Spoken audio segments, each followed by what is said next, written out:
Hello students, MA classes के इस video में आपका स्वागत है। मैं हूं सुनील कुमार। इस वीडियो में मैं अस्टम्स थ्योरम पर एक प्रॉब्लम बताऊंगा। अस्टम्स थ्योरम और उसका कंप्लीट प्रूफ मैं पहले अपलोड कर चुका हूं, डिस्क्रिप्शन में उसका लिंक मिल जाएगा, आप वहां से उसको देख सकते हैं। तो अस्टम्स थ्योरम के जितने भी प्रॉब्लम होते हैं वो सभी एक ही टाइप पर बनते हैं। अगर एक प्रॉब्लम आप बढ़िया से समझ जाते हैं तो बाकी प्रॉब्लम आप खुद से बना सकते हैं। तो मैं आज एक प्रॉब्लम को बताऊँगा अस्टम्स थ्योरम से रिलेटेड। और वीडियो को आगे कंटिन्यू देखने के पहले आप इस वीडियो को लाइक कर दें। अभी तक चैनल सब्सक्राइब नहीं किए हैं तो सब्सक्राइब कर लें, बेल आइकन को भी ऑन कर लें ताकि लेटेस्ट वीडियो का अपडेट आप तक पहुंचते रहे। और इस चैनल के बारे में आप चर्चा अपने फ्रेंड्स के साथ या अपने जूनियर स्टूडेंट के साथ ज़रूर करें। मैं इस चैनल पर हायर मैथमेटिक्स का ही वीडियो लेकर के आता हूँ। तो चलिए अब स्टार्ट करते हैं इस वीडियो को और देखते हैं कौन सा प्रॉब्लम है यहाँ पर कि find the number and position of the real roots of the equation x cube minus 7x plus 7 equal to 0। ये क्यूबिक इक्वेशन दिया हुआ है। सवाल है कि कितने रियल रूट्स इस क्यूबिक इक्वेशन के होंगे और उसका पोजीशन कहाँ पर होगा। तो पोजीशन पता करने के लिए हम लोग अस्टम्स थ्योरम का ही हेल्प लेंगे। यहाँ पर ऐसे क्यूबिक इक्वेशन है तो इसको डायरेक्ट भी सॉल्व कर सकते हैं, लेकिन अस्टम्स थ्योरम का यूज करके ही हम लोग इसका नंबर ऑफ रियल रूट्स पता करेंगे और पोजीशन पता करेंगे। क्यूबिक इक्वेशन को कार्डेंस मेथड से तो ऐसे भी सॉल्व किया जा सकता है, लेकिन क्वेश्चन में बहुत बार लिखा हुआ रहता है एग्जाम में, जब क्वेश्चन आता है कि by using Sturm's theorem find the number and position of the real roots. तो अगर वहाँ अस्टम्स थ्योरम का यूज करके number of roots, real roots या उसका पोजीशन पता करना है तो उसी थ्योरम को अप्लाई करना पड़ता है। तो थ्योरम तो मैं पहले डिस्कस कर चुका हूँ, उसी थ्योरम का यहाँ पर मैं यूज करूँगा। तो सबसे पहले गिवन इक्वेशन, ये इक्वेशन यहाँ पर दिया हुआ है और इस इक्वेशन में जो पोलिनोमियल है उस पोलिनोमियल को हम लोग क्या करते हैं, सबसे पहले मान लेते हैं F of x. F of x क्या हो गया, x cube minus 7x plus 7। अब इसको डिफ्रेंशिएट करते हैं और डिफ्रेंशिएट करके हम लोग एफ डैश एक्स निकाल लेते हैं। तो एफ डैश एक्स क्या हो जाएगा, यहाँ आएगा 3x स्क्वायर माइनस 7 हो जाएगा और इसका तो 0 हो गया। अब क्या करते हैं, अस्टम्स फंक्शन हम लोग निकालते हैं। अस्टम्स फंक्शन क्या होता है मैं पहले वाले वीडियो में बता चुका हूँ, तो यहाँ पर मैं लिख रहा हूँ नाउ वी शैल फाइंड। यहाँ पर हम लोग क्या करेंगे, we shall find Sturm's function find करेंगे। We shall find Sturm's function. तो कैसे पता करते हैं अस्टम्स फंक्शन, अस्टम्स फंक्शंस, तो बहुत सारे अस्टम्स फंक्शन हो सकते हैं यहाँ पर। तो उसके लिए क्या करना पड़ता है, अस्टम्स फंक्शन एक तो यही हो जाता है, एक ये हो जाता है, दूसरा तीसरा निकालने के लिए क्या करते हैं, एफ एक्स में एफ डैश एक्स से डिवाइड करते हैं। तो फर्स्टली वी डिवाइड, हम लोग क्या करेंगे, फर्स्टली वी डिवाइड, किसको डिवाइड करेंगे, एफ ऑफ एक्स को, किससे करेंगे, बाय एफ डैश एक्स। तो एफ ऑफ एक्स तो यही है x cube minus 7x plus 7, इसमें डिवाइड करना है 3x स्क्वायर माइनस 7 से। एक्चुअली HCF निकालने का जो प्रोसेस होता है उसी तरीके से काम करेंगे। तो लेकिन यहाँ पर करना क्या रहता है, जो HCF का प्रोसेस होता है वैसे ही काम करेंगे, लेकिन रिमाइंडर का साइन को चेंज करके लिखते हैं, बस अंतर यही है। तो यहाँ पर HCF वाला ही प्रोसेस अप्लाई करेंगे। तो HCF वाला प्रोसेस में देखिए, यहाँ पर अगर हम लोग डिवाइड करेंगे तो ये 1/3x लिखना पड़ेगा ताकि एक्स क्यू आ जाएगा। तो ये 1/3 फ्रैक्शनल जो नंबर आएगा उससे बचने के लिए आप ऐसा कर सकते हैं, HCF में रूल है कि आप इसको 3 से मल्टीप्लाई कर दीजिए। 3 से पहले मल्टीप्लाई कर देंगे तो यहाँ पर आ जाएगा 3x क्यूब माइनस 21x हो जाएगा, माइनस 21x और प्लस 21। अब उसके बाद डिवाइड कीजिए। तो अब डिवाइड करते हैं तो यहाँ पर हो जाएगा 3x क्यूब है, x क्यूब, यहाँ पर x हो जाएगा। तो x से मल्टीप्लाई करते हैं तो 3x क्यूब माइनस 7x। अब फिर ये फ्रैक्शनल से बचने के लिए हम लोग 3 से यहाँ पर मल्टीप्लाई कर दिए। जब 3 आ गया तो दोनों का कोएफिशिएंट सेम हो गया, तो अब उसके बाद फ्रैक्शनल नंबर तो आएगा नहीं। अब इसको सब्ट्रैक्ट करते हैं तो ये सब्ट्रैक्ट करने पर तो यहाँ पर कैंसिल हो जाएगा और ये प्लस हो जाएगा। तो माइनस 21x में प्लस 7x ऐड करेंगे तो ये हो जाएगा माइनस 14x, और यहाँ पर 21 में कुछ भी सब्ट्रैक्ट नहीं करना है तो 21 ही रह जाएगा। अब क्या करना है, फिर यहाँ पर डिवाइड करेंगे। तो डिवाइड करने के लिए हम लोगों को क्या करना पड़ेगा, अब तो ये जो आ रहा है अब तो डिवाइड होगा नहीं, क्योंकि यहाँ पर x का पावर 1 है और यहाँ पर x का पावर क्या है, 2 है। तो अब फिर से डिवाइड नहीं होगा। तो हम लोग क्या करेंगे, जो रिमाइंडर आया है उस रिमाइंडर का साइन चेंज करके और जो फंक्शन आएगा उसको f2x मानते हैं। f2x किसको मानेंगे, इसका साइन चेंज कर देंगे, मतलब माइनस से मल्टीप्लाई कर दीजिए। माइनस से मल्टीप्लाई करेंगे तो ये प्लस 14x और यहाँ हो जाएगा माइनस 21। क्या किए हम लोग, after changing sign, after changing sign, हम लोग साइन को यहाँ पर चेंज करके लिखे हैं। यही तरीका होता है अष्टम फंक्शन निकालने का। एफ एक्स में एफ डैश एक्स से डिवाइड करेंगे, जो रिमाइंडर आएगा उसका साइन चेंज कर देंगे, उसी को एफ टू एक्स कहेंगे। अब फिर क्या करते हैं, अब इसके बाद आप देखिए यहाँ पर कोई भी पॉजिटिव नंबर से हम लोग मल्टीप्लाई या डिवाइड कर सकते हैं। अगला इसको डिवाइजर बनाने के लिए, अगला का डिवाइजर बनाना मतलब क्या हुआ कि एफ डैश एक्स में फिर अब एफ टू एक्स से डिवाइड करेंगे, तो अगला का जब डिवाइजर बनाएंगे तो इसमें कोई भी कांस्टेंट से मल्टीप्लाई या डिवाइड कर सकते हैं, लेकिन पॉजिटिव कांस्टेंट से। तो यहाँ पर एफ टू एक्स का वैल्यू आप क्या कीजिए, एफ टू एक्स का वैल्यू यहाँ पर 7 से डिवाइड कर दीजिए। 7 से डिवाइड करने पर यहाँ पर क्या आ रहा है 2x माइनस 3, क्या किए हैं ऑन डिवाइडिंग बाई 7, 7 से हम लोग डिवाइड कर दिए, डिवाइडिंग बाई 7। तो सिर्फ हम लोग इसको जो रिमाइंडर आया है उसका साइन चेंज करके एफ टू एक्स नहीं लिखें, बल्कि हम लोग क्या किए उसको आगे जब डिवाइड करेंगे तो यहाँ पर हम लोग साइन चेंज इसमें डिवाइड कर दिए। अगला का जब डिवाइजर बनाएंगे तो यहाँ पर हम लोग 7 से डिवाइड कर दिए, 7 से डिवाइड करके एफ टू एक्स ले आए। अब इसी एफ टू एक्स से डिवाइड करेंगे तो देखिए now we divide F dash X by F two X. Sturm's function जो बनाना है, अष्टम्स फंक्शन का पहला फंक्शन होता है एफ एक्स, वो जो सीक्वेंस बनता है, उसके बाद होता है एफ डैश एक्स, फिर आता है एफ टू एक्स, और फिर जो एफ थ्री एक्स निकलेगा वो कैसे निकालेंगे, इसमें इससे डिवाइड करेंगे, एफ डैश एक्स में एफ टू एक्स से डिवाइड करेंगे।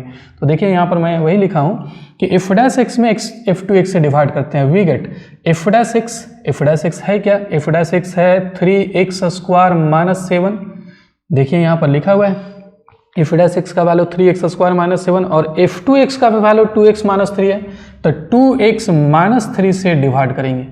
अब यहाँ पर फिर फ्रैक्शनल नंबर आ जाएगा, डिवाइड जो क्वोशंट आएगा उसमें फ्रैक्शनल नंबर, तो उससे बचने के लिए आप इसको मल्टीप्लाई कर दीजिए। किससे मल्टीप्लाई करेंगे, 2 से करेंगे, तो यहाँ पर हो जाएगा 6x स्क्वायर माइनस 14। अब उसके बाद डिवाइड कीजिए, अब डिवाइड करेंगे तो 3x यहाँ लिखेंगे, 3x से मल्टीप्लाई करते हैं तो 6x स्क्वायर माइनस 9x हो जाएगा।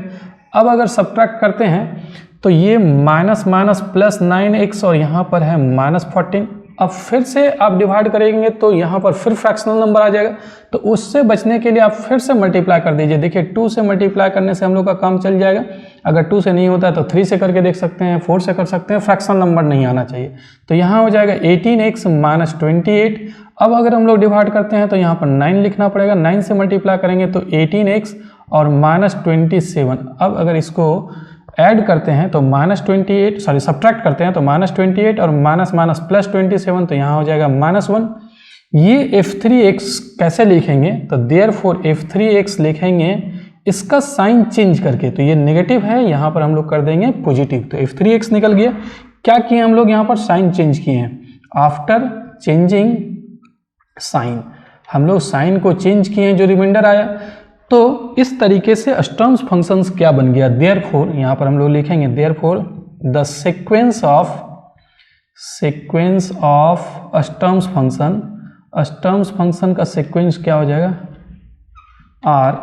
यहाँ पर कौन सा सीक्वेंस आ रहा है अष्टम्स फंक्शन का, सबसे पहले एफ एक्स जो माने थे हम लोग, जो गिवन इक्वेशन दिया हुआ था, ये x cube minus 7x plus 7 था। फिर एफ डैश एक्स इसका डेरिवेटिव था, तो इसका डेरिवेटिव था 3x स्क्वायर माइनस 7। फिर उसके बाद एफ टू एक्स का भी वैल्यू हम लोग को पता था, एफ टू एक्स यही था जिससे यहाँ पर डिवाइड कर रहे हैं 2x माइनस 3। और फिर एफ थ्री एक्स, तो एफ थ्री एक्स जो है वो क्या आ गया, एफ थ्री एक्स का वैल्यू यहाँ पर 1 आया है। कांस्टेंट आ जाने के बाद आपको रुक जाना है, कांस्टेंट के बाद आगे नहीं जाना है, क्योंकि कांस्टेंट के बाद अगर हम लोग डिवाइड करेंगे तो रिमाइंडर जो है वो 0 हो जाएगा।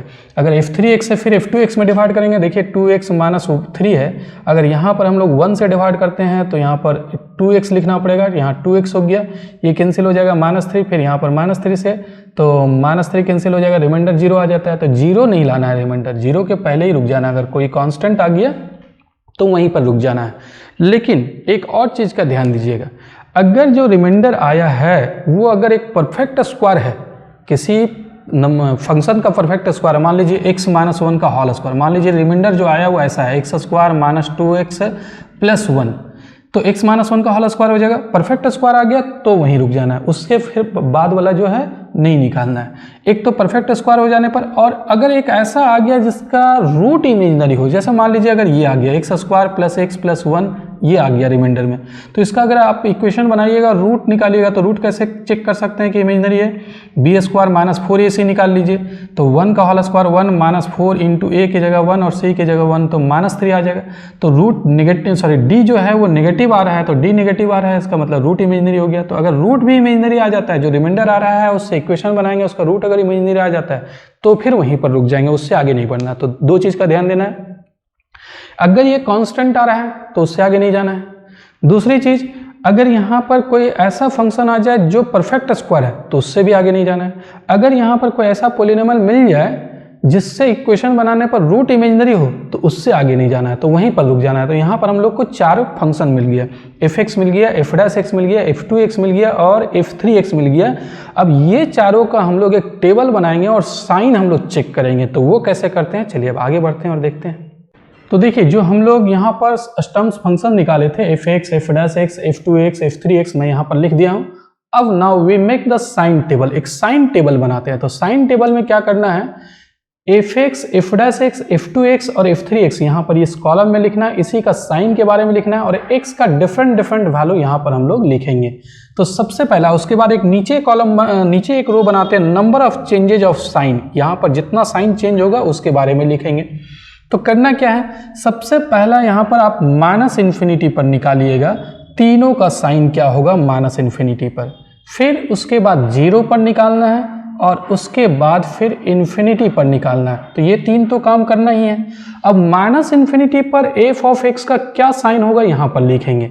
तो f(x) है क्या, f(x) है यहाँ पर x³ -7x + 7। अब इसका साइन पता करना है कि -∞ पर क्या साइन होगा।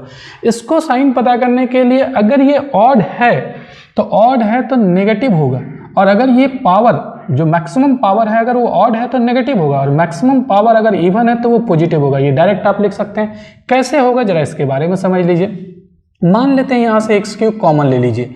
आप x³ कॉमन ले लेते हैं तो 1 - 7 divided by x² plus 7 divided by x³ हो जाएगा। अब आप x की जगह -∞ पुट कर दीजिए, तो यहाँ हो जाएगा -∞ का होल क्यूब और यहाँ 1 और 7 डिवाइडेड बाय -∞ का होल स्क्वायर, मतलब इन्फिनिटी ही नीचे आएगा तो 7 डिवाइडेड बाय इन्फिनिटी 0 हो जाएगा। 7 डिवाइडेड बाय यहाँ भी इन्फिनिटी आएगा, ये भी 0 आ जाएगा। -∞ का होल क्यूब करेंगे तब तो ये नेगेटिव आएगा, और नेगेटिव को 1 से मल्टीप्लाई करेंगे तो नेगेटिव ही रह जाएगा। तो सिर्फ ये देखना है कि ये मैक्सिमम पावर जो है वो ऑड है या इवन है। अगर ऑड है तो -∞ पर नेगेटिव आएगा, वही अगर इवन रहता, मान लेते हैं 4 रहता है तो 4 रहता है तो यहाँ पर 4 हो जाता है, यहाँ पर भी 4 हो जाता है, तो उस समय क्या होता है, पॉजिटिव हो जाता है। तो सिर्फ इसी को देख करके आप डायरेक्ट आसानी से लिख सकते हैं। तो देखिए यहाँ पर f(x) जो है उसका मैक्सिमम पावर ऑड है, इसीलिए यहाँ पर नेगेटिव होगा, ये यहाँ पर माइनस सिर्फ हम लोग लिखते हैं। फिर f'(x) जो है उसका मैक्सिमम पावर 2 है, मतलब सेकेंड डिग्री का है, इवन डिग्री का है, तो इवन डिग्री का है तो वो हो जाएगा पॉजिटिव। f2x, ये f2x जो है वो ऑड पावर का है, ऑड डिग्री का पावर है, तो यहाँ ये नेगेटिव हो जाएगा। और f3x चाहे आप x की जगह कुछ भी क्यों ना पुट करें, इसका तो वैल्यू 1 ही आएगा, तो ये तो हमेशा पॉजिटिव ही रहेगा, तो ये हो जाएगा पॉजिटिव। अब 0 पर देखें तो 0 आप पुट कर दीजिएगा यहाँ पर तो 7 आएगा तो ये पॉजिटिव हो गया। 0 पुट करेंगे तो -7 आएगा तो नेगेटिव हो जाएगा। f2x में यहाँ पर x की जगह 0 पुट करेंगे तो ये भी माइनस आएगा, और यहाँ पर आप 0 भी पुट कीजिएगा तो 1 ही रह जाएगा, 1 तो पॉजिटिव है, इसका वैल्यू तो हमेशा पॉजिटिव ही रहेगा। इन्फिनिटी पर सब पॉजिटिव होगा। -∞ पर ये ऑड और इवन पावर पर साइन चेंज करता है, लेकिन इन्फिनिटी में ये सारा पॉजिटिव होगा। जिस तरीके से मैं -∞ के लिए बताया उसी तरीके से आप करके देख सकते हैं, तो ये भी पॉजिटिव होगा, चाहे ऑड पावर हो या इवन पावर हो, वो हमेशा पॉजिटिव ही होगा। ये तीनों पॉजिटिव हो गया। इसके बाद आपको करना क्या है, इसके बाद आप पता कीजिए कि 1 पर फंक्शन का वैल्यू क्या होगा, तीनों फंक्शन का। फिर हम लोग -1 पर भी निकाल लेंगे, फिर हम लोग 2 पर भी निकाल लेंगे, फिर हम लोग -2 पर भी निकाल लेंगे। थोड़ा जगह कम पड़ जाएगा, इसीलिए मैं थोड़ा सा इधर यहाँ पर नज़दीक लिखता हूँ ताकि आसानी हो। फिर हम लोग क्या करेंगे, -1 पर भी निकालेंगे, फिर हम लोग 2 पर भी निकाल लेंगे, फिर हम लोग -2 पर भी निकाल लेंगे। डिपेंड करता है कि कितना पर निकालना है, वो हम लोग थोड़ा आगे बढ़ते हैं। एक काम और कीजिए, number of changes of sign भी यहाँ पर मेंशन करते चल जाइए। तो कितना बार साइन चेंज हुआ अष्टम फंक्शन का, अष्टम फंक्शन का जो साइन है वो नेगेटिव से पॉजिटिव एक बार चेंज हो गया यहाँ पर, फिर पॉजिटिव से नेगेटिव यहाँ पर भी एक बार चेंज हो गया, फिर नेगेटिव से पॉजिटिव यहाँ पर भी एक बार चेंज हो गया। तो आपको 3 बार दिख रहा है कि 3 बार साइन चेंज हुआ। आप देख रहे हैं ये साइन हुआ, यहाँ पर नेगेटिव से पॉजिटिव चेंज हो रहा है, पॉजिटिव से नेगेटिव दूसरा बार चेंज हो गया, फिर नेगेटिव से पॉजिटिव चेंज हो गया, तो 3 टाइम्स। यहाँ पर देखिए पॉजिटिव से नेगेटिव एक बार, नेगेटिव से नेगेटिव चेंज नहीं हुआ है, फिर नेगेटिव से पॉजिटिव मतलब 2 बार चेंज हुआ। यहाँ पर देखिए तो पॉजिटिव से पॉजिटिव ये साइन चेंज हुआ ही नहीं है, सब तो हमेशा पॉजिटिव ही है, तो इसीलिए यहाँ पर 0 हो जाएगा। अब जरा देखिए एक और चीज़ है, f3x का वैल्यू यहाँ पर इन्फिनिटी पर हम लोग पॉजिटिव लिखे हैं, वो डिपेंड करता है यहाँ पर ये कांस्टेंट फंक्शन है। तो मान लेते हैं कि ये f3x का वैल्यू -1 रहता, तो -1 रहता तो उस समय f3 इन्फिनिटी का वैल्यू क्या हो जाता, तब भी तो -1 ही होता, -1 होता तो इसका मतलब ये नेगेटिव हो जाता। तो ये देख लीजिएगा, चेक कर लीजिएगा कि यहाँ पर साइन क्या है f3x का, उस पर भी डिपेंड करता है यहाँ पर, तो इन्फिनिटी पर। बाकी ये सभी केस में जो x वाला टर्म है उसमें तो पॉजिटिव ही आएगा, तो यहाँ तो साइन चेंज हुआ नहीं है इसलिए 0। अब देखिए कि ये number of changes of sign कितना है यहाँ पर, इसका अगर हम लोग वैल्यू देखें -इन्फिनिटी पर सिग्मा क्या बताता है, number of changes of sign. तो number of changes of sign कितना है 3, और सिग्मा इन्फिनिटी पर नंबर ऑफ चेंजेज कितना है 0। और मैं बता चुका हूँ स्टर्म्स थ्योरम का यही कहना है कि जितना इस पर साइन चेंज होता है, जितना इस पर साइन चेंज होता है, इसका जो डिफरेंस आता है, डिफरेंस कर लीजिए, उतना ही रियल रूट होगा। तो 3 - 0 मतलब 3, तो 3 रियल रूट होगा। तो ये तो पता चल गया कि 3 रियल रूट होगा, exact number of real roots पता चल रहा है, मैं और भी लिखूंगा अभी, लेकिन यहाँ एग्जैक्ट नंबर ऑफ रूट्स पता चल रहा है। ये दोनों का जो डिफरेंस आ रहा है वो डिफरेंस आ रहा है 3 - 0 3, तो 3 रूट्स होगा -इन्फिनिटी और +इन्फिनिटी के बीच में, मतलब ये पूरे रियल नंबर में 3 रूट्स होगा, 3 रियल रूट्स हो गए। अब -इन्फिनिटी और 0 के बीच में कितना रियल रूट होगा, तो यहाँ पर ये दोनों का डिफरेंस निकालिए। ये दोनों का डिफरेंस अगर हम लोग निकालेंगे, क्या करना है, सिग्मा -इन्फिनिटी में सिग्मा 0 को सब्ट्रैक्ट करना है, तो हम लोग को पता चल जाएगा -इन्फिनिटी 0 इंटरवल में कितना रियल रूट्स होगा। तो 3 - 2 1 आ रहा है, तो इसका मतलब इस इंटरवल में एक रूट होगा, इस इंटरवल में जो भी वैल्यू आएगा वो नेगेटिव होगा। यहाँ 0 है, इधर है -इन्फिनिटी, इधर रूट आ रहा है, तो एक नेगेटिव रियल रूट होगा, यहाँ से पता चल रहा है। और 0 और इन्फिनिटी का आप निकाल लीजिए, 0 और इन्फिनिटी पर कितना रियल रूट्स होगा ये पता चल जाएगा, सिग्मा 0 - सिग्मा इन्फिनिटी। तो सिग्मा 0 का वैल्यू 2 है और सिग्मा इन्फिनिटी का वैल्यू 0 है, तो 2 आ गया। मतलब ये 0 और इन्फिनिटी इंटरवल में हम लोग को पता चल रहा है कि 2 रूट है, तो 0 इन्फिनिटी का मतलब पॉजिटिव रूट आ जाएगा, तो इसमें एक नेगेटिव रियल रूट होगा और 2 पॉजिटिव रियल रूट होगा। तो जो नेगेटिव रियल रूट होगा वो किसके बीच में होगा, पॉजिटिव रियल रूट्स होगा वो किसके बीच में होगा, ये पता करना पड़ेगा हम लोग को। तो चलिए उसके पता करने के, क्योंकि लोकेशन भी पता करना है हम लोग को, सिर्फ नंबर ऑफ रूट्स नहीं पता करना है बल्कि लोकेशन ऑफ रूट्स भी पता करना है, तो उसको पता करने के लिए आगे बढ़ते हैं। तो आगे बढ़ने के लिए आपको करना क्या है, 1 पर निकालना है, -1 पर, 2 पर, -2 पर, इस तरीके से निकालना है। तो 1 पर पहले फंक्शन f(x) का वैल्यू देख लीजिए, इसका सिर्फ साइन लिखना है, हम लोग को पूरे फंक्शन का वैल्यू नहीं लिखना है, सिर्फ साइन लिखना है। तो 1 पुट करेंगे तो ये 1 + 7 8 आ जाएगा, 8 में 7 सब्ट्रैक्ट करेंगे 1, तो ये पॉजिटिव आ जाएगा। अगर यहाँ पर f' में पुट करेंगे तो देखिए f' में अगर 1 पुट करते हैं तो 3 - 7 नेगेटिव आ जाएगा। f2 में पुट करेंगे तो 2 - 3 ये भी नेगेटिव होगा, और f3 में पुट करेंगे तो ये तो पॉजिटिव होगा। f3 हमेशा पॉजिटिव होगा, इधर जितना भी है पॉजिटिव होगा, क्योंकि इसका वैल्यू तो हमेशा 1 ही रहेगा ना, तो आप उसको लिख सकते हैं डायरेक्ट। -1 पर देखिए, -1 का होल क्यूब तो -1 आ जाएगा, और यहाँ पर -1 पुट करेंगे और ये खुद माइनस है तो ये +7 हो जाएगा, और यहाँ पर भी +7, तो 14 - 1 13 आ रहा है, 13 आ रहा है मतलब उसका साइन जो है वो पॉजिटिव आ गया। -1 पर f' का वैल्यू, यहाँ f' का वैल्यू लिखना है, साइन लिखना है, वैल्यू तो नहीं लिखना है। -1 पुट करेंगे तो -1 का होल स्क्वायर 1, 3 - 7 मतलब -4 नेगेटिव ही आ गया। -1 पुट करेंगे, -2 - 3 ये नेगेटिव ही रहेगा। 2 पर निकाल लेंगे, तो 2 पर निकाल लेंगे। अच्छा एक और काम कीजिए, number of changes of sign भी लिख लीजिए। तो number of changes of sign क्या होगा, एक और काम कर सकते हैं, 1 के जस्ट बाद 2 ही लिखिएगा, ज़्यादा अच्छा रहेगा। -1 वाला जो है वो यहाँ पर कर देते हैं, -1 वाला यहाँ कर देते हैं, -1 वाला साइन ये आया है, और यहाँ पर हम लोग 2 का लिखेंगे, वो ज़्यादा अच्छा होगा। 1 2 का एक साथ लिखिए, फिर -1 -2 का एक साथ कर देंगे, तो 2 पर निकाल लीजिए। तो 2 पर निकालने के लिए क्या करेंगे ज़रा समझिए, यहाँ पर 2 पुट करते हैं तो 2 का होल क्यूब करने पर 8 आ रहा है, और -7 2 जा 14 और +7, तो 8 + 7 15, 15 में 14 सब्ट्रैक्ट करते हैं 1 आ रहा है, पॉजिटिव आ रहा है ये। फिर यहाँ पर अगर हम लोग 2 पुट करते हैं तो 2 का होल स्क्वायर 4, 4 3 जा 12, 12 में 7 सब्ट्रैक्ट करते हैं 15, यहाँ पर भी पॉजिटिव आ रहा है। 2 पुट करेंगे 4 - 3 1 हो जाएगा, ये भी पॉजिटिव आ रहा है और ये तो ऑलरेडी पॉजिटिव है ही। तो अब देखिए 1 और 2 में कितना साइन चेंज हुआ, यहाँ पर प्लस से माइनस एक साइन हुआ, यहाँ नहीं हुआ चेंज, फिर यहाँ पर चेंज हुआ तो 2 बार साइन चेंज हुआ, इसमें एक बार भी चेंज नहीं हुआ। तो इसका मतलब 1 और 2 में number of changes of sine का डिफरेंस निकालें तो 2 - 0 मतलब 2 आ रहा है, तो 2 रूट जो है वो 2 रियल रूट इसी के बीच में होगा, 1 और 2 के बीच में दोनों रियल रूट होगा। क्योंकि इसका देखिए आप यहाँ पर सिग्मा 1 माइनस सिग्मा 0 ये पता कीजिए, सिग्मा 1 माइनस सिग्मा 0, तो सिग्मा 1 का वैल्यू 2 आ रहा है और सिग्मा 0 का वैल्यू 0 है, तो 2 आया, इसका मतलब 1 और 2 है, यहाँ पर 2 है, तो 1 और 2 इंटरवल में कितना रूट होगा 2, तो 2 रियल रूट जो पॉजिटिव रियल रूट होगा, पॉजिटिव रियल रूट तो इसी में होगा। हम लोग देखे थे कि पॉजिटिव रियल रूट्स की संख्या कितना है 2 और नेगेटिव रियल रूट्स की संख्या कितना है 1, तो दोनों पॉजिटिव रूट जो है वो 1 और 2 के बीच में होगा। हम लोग को नेगेटिव पता करना है, तो नेगेटिव पता करना है तो हम लोग सिर्फ हम नेगेटिव वाला ही कंसिडर करेंगे। अगर पॉजिटिव वाला बचा हुआ रहता तो फिर 3 पर भी देखते हैं, लेकिन पॉजिटिव वाला बचा हुआ नहीं है, सिर्फ नेगेटिव वाला ही पता करना है, तो सिर्फ हम लोग -1 -2 -3 -4 देख लेते हैं कि कहां पर है ये रूट। तो अब -2 पर अगर वैल्यू निकालें, -2 का हॉल क्यों करेंगे तो ये -8 होगा, माइनस प्लस हो जाएगा 14 और +7, तो ये इसका साइन पॉजिटिव आ रहा है कैलकुलेशन के बाद, ये पॉजिटिव हो गया। -2 पर इसका साइन के बारे में देखा जाए तो -2 पुट करेंगे, -2 का होल स्क्वायर प्लस आ जाएगा, 4 3 जा 12, 12 में 7 सब्ट्रैक्ट करते हैं 5, ये भी पॉजिटिव। -2 पुट करेंगे तो -4 और -3 -7 नेगेटिव आ जाएगा और ये तो खैर पॉजिटिव है। तो यहाँ पर देखिए number of changes of sign कितना है, प्लस से माइनस एक बार चेंज हुआ, यहाँ नहीं हुआ, फिर यहाँ पर एक बार हुआ, तो 2 बार चेंज हो रहा है, यहाँ पर नहीं हुआ, यहाँ पर हुआ, फिर यहाँ पर हुआ, यहाँ पर भी 2 बार चेंज हुआ।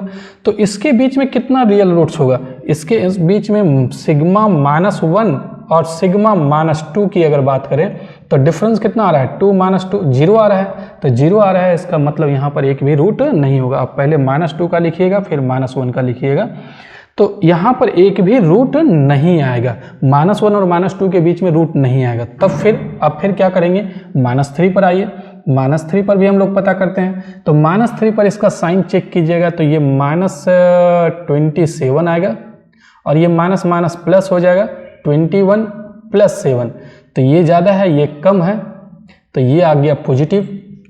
फिर -3 पर -3 का होल स्क्वायर करने पर ये हो जाएगा +9 3 जा 27, ये पॉजिटिव ही आएगा। यहाँ पर भी -3 पुट करेंगे तो ये नेगेटिव आ जाएगा और ये तो हमेशा पॉजिटिव ही होगा।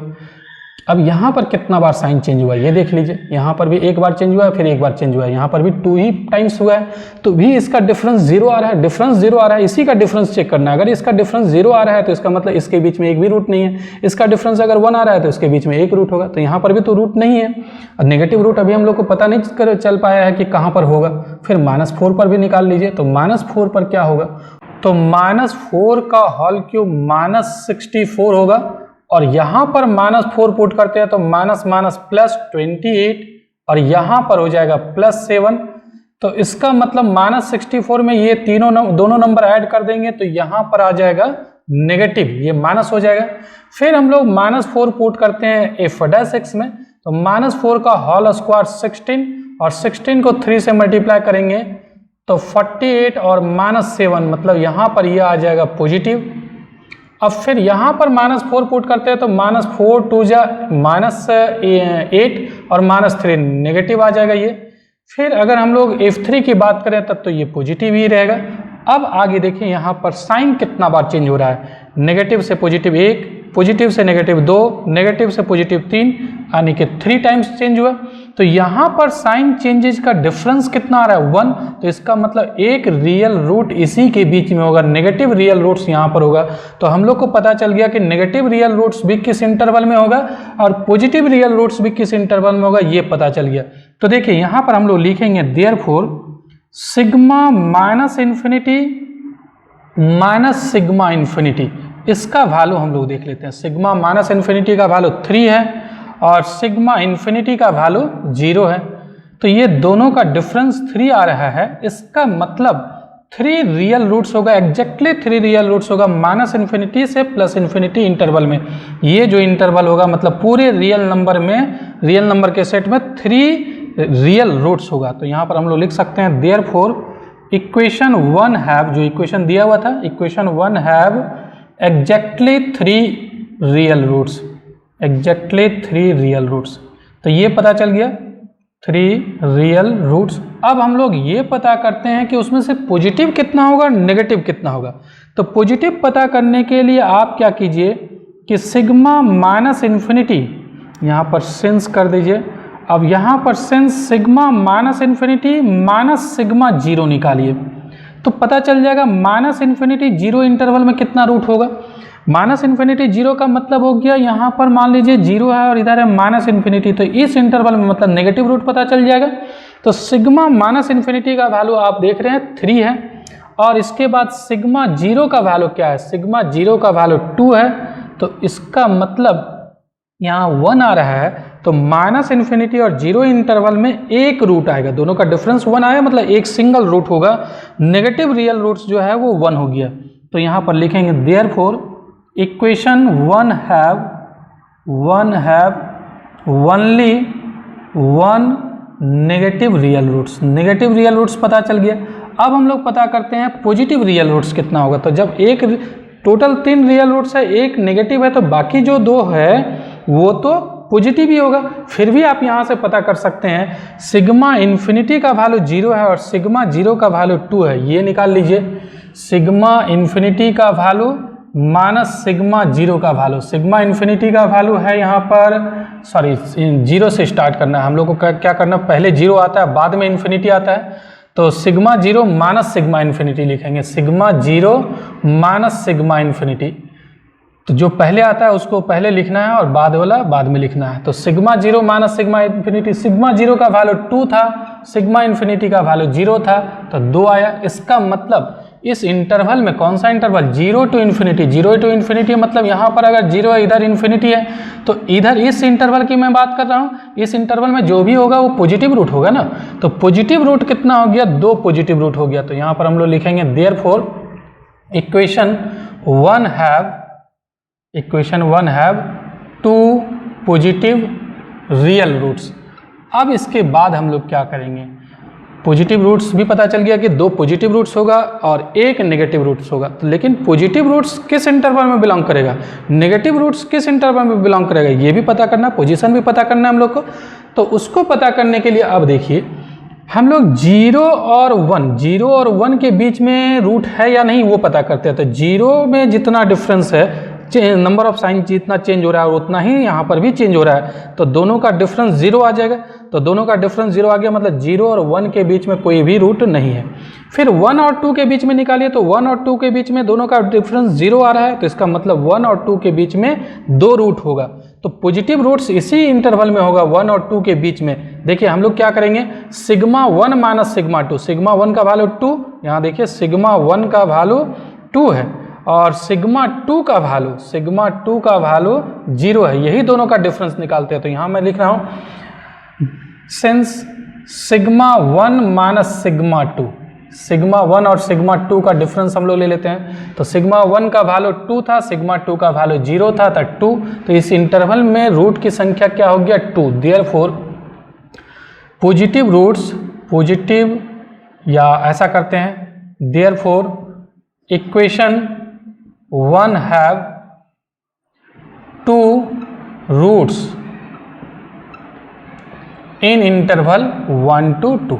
तो इस इंटरवल में 2 रूट होगा, 2 रियल रूट्स हम लोग कर देते हैं, 2 real roots in interval 1 to। तो 2 पॉजिटिव रूट्स इसी इंटरवल में होगा, दैट इज हम लोग कह सकते हैं that is positive real roots lying in the interval 1 to। अब चलिए नेगेटिव रियल रूट्स के बारे में बात करते हैं। तो नेगेटिव रियल रूट्स कहाँ पर होगा, नेगेटिव कहाँ पर स्टार्ट होता है, यहाँ 0 है, -1 है, -2 है, -3 है। तो उसका पोजीशन पता करने के लिए हम लोग क्या करेंगे, सबसे पहले इसके बीच में देखते हैं -1 और 0 के बीच में है क्या। तो -1 पर सिग्मा का वैल्यू 2 और 0 पर भी सिग्मा का वैल्यू 2, यहाँ पर डिफरेंस तो नहीं आया, तो -1 और -0 के बीच में नहीं है। फिर -1 और -2 के बीच में देखते हैं, तो सिग्मा -1 का वैल्यू 2 और सिग्मा -2 का भी वैल्यू 2, तो यहाँ पर भी नहीं होगा, डिफरेंस तो 0 आ रहा है, तो यहाँ भी नहीं होगा। फिर -2 और -3 -2 के बीच में देखते हैं, तो -2 पर 2 है और -3 पर भी 2 है, तो दोनों का डिफरेंस फिर 0 आ गया, तो इधर भी यहाँ पर भी नहीं होगा। फिर -3 -4 में देखते हैं, तो यहाँ पर डिफरेंस तो 1 आ रहा है, इसका मतलब -3 और -4 के बीच में ही होगा। तो हम लोग क्या करेंगे, सबसे पहले -4 है, तो -4 पर जो सिग्मा का वैल्यू आएगा और फिर -3 पर जो सिग्मा का वैल्यू आएगा, ये दोनों का डिफरेंस लिखेंगे। तो यहाँ पर हम लोग लिखते हैं सिंस सिग्मा -4 सिग्मा -3, इसका डिफरेंस सिग्मा -4 का वैल्यू 3 है और सिग्मा -3 का वैल्यू 2 है, इसका डिफरेंस आ रहा है 1। तो देयरफॉर हम लोग कह सकते हैं कि एक नेगेटिव रूट जो है वो इसी के बीच में होगा। Therefore equation 1 have 1 negative real root in interval -4 -3। तो लोकेशन भी पता चल गया हम लोग को कि दो रूट, जो दो पॉजिटिव रूट होगा वो 1 और 2 इंटरवल में होगा और एक नेगेटिव रूट जो है वो -4 -3 इंटरवल में होगा। तो इस तरीके से हम लोग नंबर ऑफ रियल रूट्स पता कर सकते हैं और उसके बाद हम लोग पता कर सकते हैं कि वो रूट्स जो है वो किस इंटरवल में होगा। तो जो भी सवाल इस चैप्टर में आपको मिलेगा वो सब इसी तरीके से बनेगा। यहाँ पर सिर्फ टेबल में थोड़ा बहुत डिफरेंस मिलेगा, जैसा यहाँ पर स्टम्प्स फंक्शन आएगा, स्टम्प्स फंक्शन, उसी तरीके से आप उसको टेबल बना लीजिए। और कुछ आसान भी, इससे भी आसान होगा, कुछ इससे थोड़ा सा लंबा भी हो सकता है, तो आप इसको ट्राई कर सकते हैं। और ये थ्योरी ऑफ इक्वेशन का सारा वीडियो देखना है और पूरे कोर्स को पढ़ना है तो आप मेरा एप्लीकेशन एमए क्लासेज डाउनलोड कर लीजिए, प्ले स्टोर में मिल जाएगा, लिंक डिस्क्रिप्शन में दिया हुआ है, आप वहां से उसको परचेज करके पढ़ सकते हैं। और कुछ फ्री वीडियो मैं यहाँ पर यूट्यूब पर आपको अवेलेबल करवाया हूँ। तो चलिए इस वीडियो में बस यहीं तक, मिलते हैं नेक्स्ट वीडियो में। इस वीडियो को देखने के लिए बहुत बहुत धन्यवाद, थैंक यू।